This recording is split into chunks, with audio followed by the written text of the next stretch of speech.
এই দেখো, এটা একটা পার্সেল এইমাত্র এলো। আর এই পার্সেলটার মধ্যে কি আছে চলো দেখাচ্ছি। তবে এটা আমার ছেলের গিফট, আমি গিফট করেছিলাম। তো অর্ডার দেওয়া হয়েছিল জন্মদিনের দিন, এলো আজকে। তো ছেলেই সেটা খুলছে, দেখি কি আছে।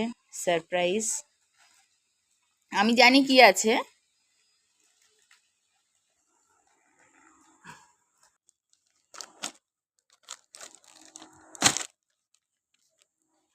এটা দেখে কি বুঝতে পারছো তোমরা কি কেউ কি আছে? এবার নিশ্চয়ই বুঝতে পারছো।